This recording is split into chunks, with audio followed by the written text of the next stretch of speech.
We're at the Old Amsterdam Food Market, a new concept in the Amsterdam market scene.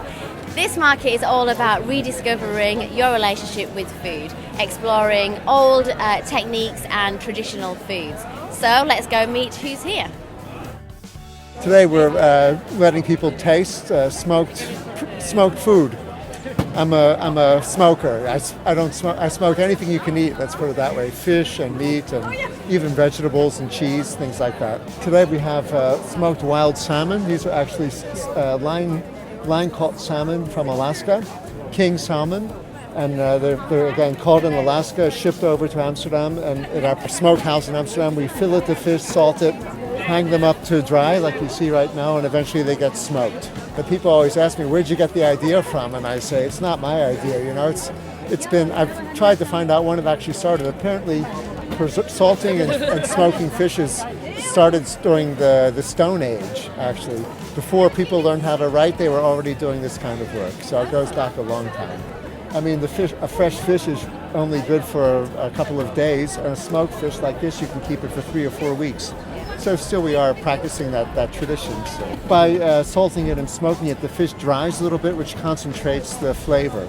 Yeah. So that also gives you a little more of a, like a flavor burst in your mouth when you eat it. So Frank's Smokehouse on the Wittenberger Gracht near the Maritime Museum. You can see the fish hanging there like you see here. We also sell sandwiches.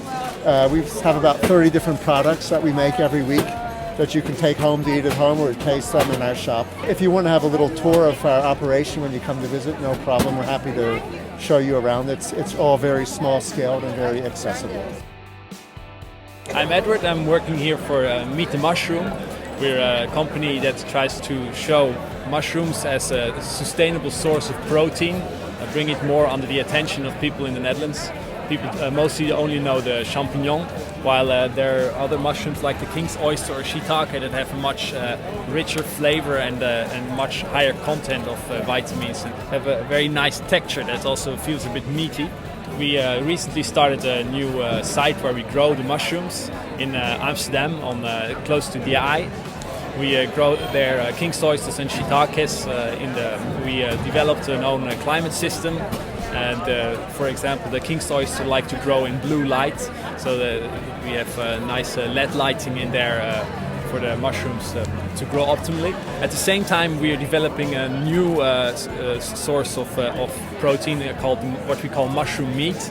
So we let the king's oyster grow through grains like corn or broken wheat, and then you get a new texture that you can compare it a bit to tempeh, but then not with soy, but with grains in it. And then you do not eat the mushroom, but you eat you call it the mycelium. So it's the mycelium growing through these grains, and there's some part of the starch and of the fibers is decomposed, and some of it is still there. So when you cut it in pieces, it's like a burger with mushroom and plant tissue inside.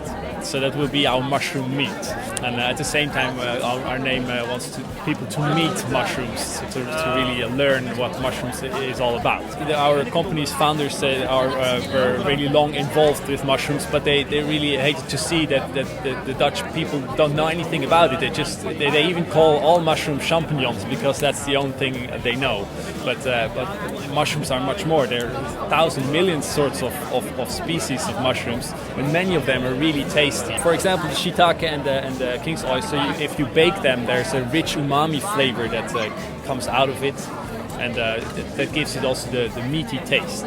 The umami flavor is the meat flavor. So we do things with animals that are hunted and that are plagued. They are killed by various people for various reasons, and we think it should be presented to consumers to eat instead of throwing it away. So we're trying to find solutions. We have goose meat. We make croquettes. It's a really nice little thing that you can talk and eat with. These are from 2 places in Holland. The north of Holland, upper side, Akersloot, Schiphol and Broek in Waterland. We are not used to eating it anymore. Yeah. So we sort of lost the taste, and that's why it's not brought to the markets. Yeah. But it tastes good, right? Yes. It's in France they eat it all the time. In other places it's really common to eat it, and it used to be very common here too.